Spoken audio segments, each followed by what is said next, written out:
canal do 7 Pallet e hoje eu trago meu novo projeto, um outro suporte de planta. Cara, esse suporte de planta aqui ele é muito simples de fazer, muito fácil. Vocês viram aqui, ó.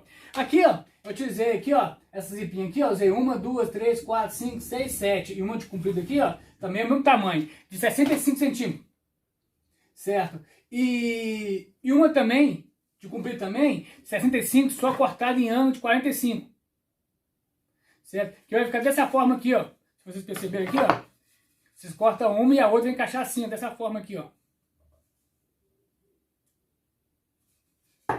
Cara, é conhecido, que nem eu falo, é conhecido como encaixe francês, ou também conhecido como mão amiga, entendeu? E essas aqui, ó, esse caixotinho aqui, ó, essa aqui eu cortei com 14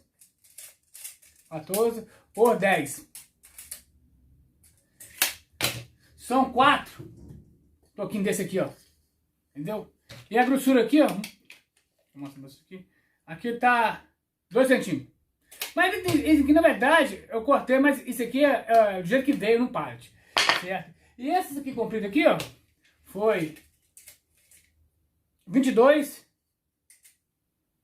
por 3,5. São 14 ripinhas dessas que você tem que cortar. Gente, esse projeto aqui é muito simples de fazer. E vende, tá? Que eu tô falando que vende por causa disso que eu tô vendendo no momento.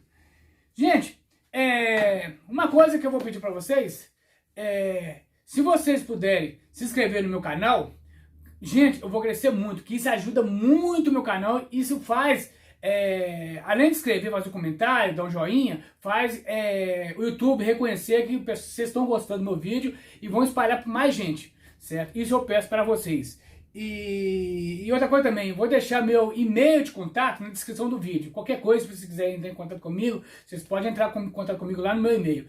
Gente, então é isso aí, gente. Esse é o meu trabalho. Se vocês gostaram do meu trabalho, não esquece de dar aquele like maroto, assinar o canal. Um bom dia, uma boa tarde, boa noite.